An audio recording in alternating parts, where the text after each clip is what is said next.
देखा मैया को सो रही थी, कुछ जग रही थी। भगवान की प्राप्ति का समय न जागृत है न स्वप्न है, क्योंकि जागृत में जब हम ये देख रहे हैं, जब हम कल पहुंचेंगे कल के भविष्य में, तो ये भी स्वप्न बन करके भूतकाल होगा। और जो मैंने रात्रि में स्वप्न देखा है वो भी सत्य नहीं है ना, तो ना ये सत्य है ना वो सत्य है। इससे जो अलग है वो तुरीय अवस्था है, वो सत्य। ये भगवत मिलन का समय। मैया को सो रही थी, जग रही थी, देखा सवेरा हो गया। महातेज से घिर गए फिर पृथ्वी आकाश। सूर्य चंद्र को फोड़ कर निकला एक प्रकाश। ये वो प्रकाश है जो करोड़ों सूर्य और चंद्रमा भी जिसकी क्षमता नहीं कर सकती। देखा कौन हो? भगवान ने कहा मैं तुम्हारा आत्मा लाल हूं। कौन हो गया इस तरह? जब सुख स्वप्न आंख खुली तो गोद में था बालक का रूप। जब कृष्ण भगवान की, लेकिन अभी तो कारागृह में है, अभी हर्षोल्लास कहाँ? मैया ने देखा बालक को 4 भुजाएं हो गई।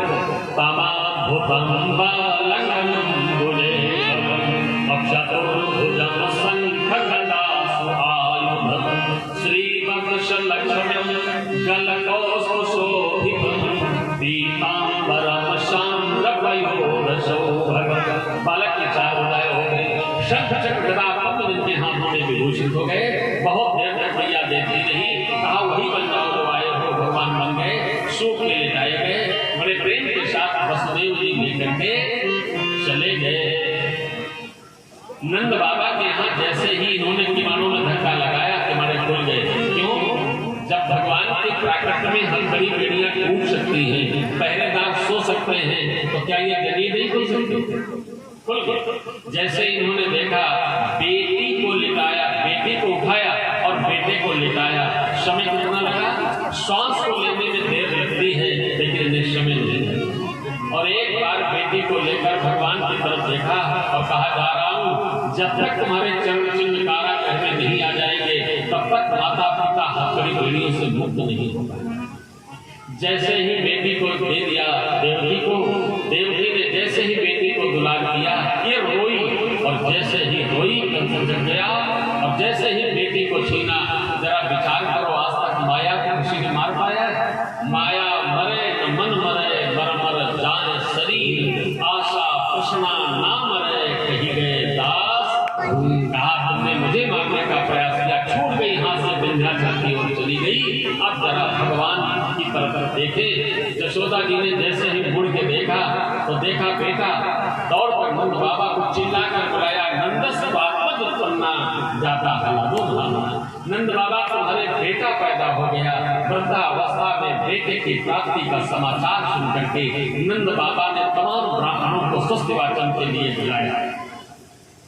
और नंद बाबा ने 9 लाख गौओं में 2 लाख गौओं का दान कर दिया। दिल के 7 पहाड़ जैसे ढेरों का दान कर दिया। अच्छा एक बात बताओ, जब आपके यहाँ कोई बालक पैदा होता है तो हमारी माताएं भिखारी को भीख नहीं देती, बोलो है कि नहीं? और कह देती हैं बाबा जरा दूसरा घर देख लेना, हमारे घर में सूतक है, कहती हो कि नहीं? और ये दान कहाँ बांटा जा रहा है, कैसे बांटा जा रहा है? उस समय तो दान दिया नहीं जाता।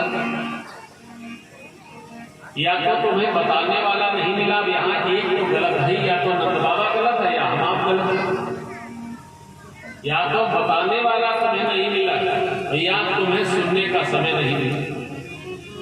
अब हम आज बता रहे जीवन के सिद्धांतों में नोट कर लेना, यावत न छिद्यते नालम तावत न प्राप्नोति शुभकम। ये वेद कहता है कि जब तक घर में पैदा हुए बच्चे का नालोच्छेदन नहीं होता, तब तक घर में सूतक का प्रवेश नहीं होता। और ये जो नाल है बड़ी पवित्र वस्तु होती है, नाभि से और ब्रह्मांड तक इसका संबंध होता है। और इस नाल को बड़े बुजुर्ग को ही स्पर्श करना चाहिए, पर आज हम नाल दाई से कर पाते हैं। और इसीलिए बच्चे में गुण तुम्हारे नहीं है, दाई के आ रहे हैं, क्योंकि नाल तो दाई ने छुआ है ना, इसलिए रोना तो पड़ेगा ही। आज हर्षोल्लास हो रहा है, सारे दान बढ़ रहे हैं। नंद बाबा की बहनी थी सुनंदा जी ने बुलावा लगा दिया, लाला पैदा हुआ, आ जाओ। गोपिकाओं ने श्रृंगार किया, नंदालय नंद बाबा के घर में जो नहीं जाने दी जा रही है, कोई जबरदस्ती जा रही है, सबलयाम शब्द आया है। क्या कोई ऐसा भी है?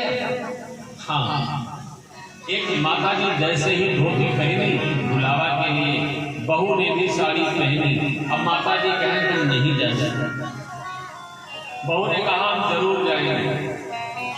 भगवान ने करे किसी के यहाँ सास बहू की लड़ाई हो, लेकिन जब सास बहू की लड़ाई हो किसी घर में और सास जी के पास जब कोई हथियार न नहीं जाए तो एक बहुत बड़ा ब्रह्मास्त्र होता है, अंतिम आकार के अस्त्र। जानते हो वो का है? आमन जो लल्ला का, तब तक लल्लू आए। ये बहुत बड़ा हथियार होता है ना, आमन जो लल्ला का, तब तक लल्लू आए। क्यों लड़ रही हो? माँ ने कहा ये आज तक कहीं नहीं, बोले कहीं नहीं गई। बहू ने कहा जरा होश में रहना, हम जाएंगे, फैसला होश में करना। लड़के ने सोचा जिद पकड़ रही जाएगी, तो लड़ क्यों रही हो? माँ ने कहा घर में कौन रहेगा? लड़के ने कहा तुम दोनों जाओ, घर में हम बने रहे। अब जैसे ही सभी माताएं वहां पहुंची, लाला के लिए कुछ ले गई उपहार। हसली और करधनियों की तादाद आंगन भर में थी। आ गई बगल बंदी इतनी रखने को और न घर में थी। अब माताएं बहनें बहुत ज्यादा हैं। जैसे ही सास जी ने इतनी माताएं बहनें, कोई किसी को पहचानता नहीं है। अगर खसोरा की हो तो पहचानी जाए, हरिपालपुर की हो तो पहचानी जाए, सांडी की हो तो पहचानी जाए, हरदोई की हो तो पहचानी जाए, उत्तर प्रदेश की हो तो पहचानी जाए, भारतवर्ष की हो तो पहचानी जाए, संसार की हो तो फिर है कौन? अरे माताएं बहनें यहाँ कम है। वाणी इंद्राणी रुद्राणी धात्री बन बन कर धाई थी। शौरी के पौरी के भीतर पौरी हो कर छाई थी। माताएं बहनें कम है, देवांगनाएं ज्यादा है। अब सास जी तो इधर उधर खेल के आगे बढ़ गई और बहू जी 2.5 फीट का लगाया घूंघट। वृंदावन में आज भी देखिए घूंघट की प्रथा बहुत बड़ी है। मटकी के ऊपर मटकी लेके चलती है और घूंघट पर पड़ा लगा है। तो जैसे ही उन्होंने ये दृश्य देखा, घूंघट लगाए और माता जी को देखा, माता जी इधर उधर देख रही है कि लो बहू हो गई, मानी नहीं लोग हो गई। अब माता जी बहू का ढूंढ रही है और बहू जी माता जी का देख रही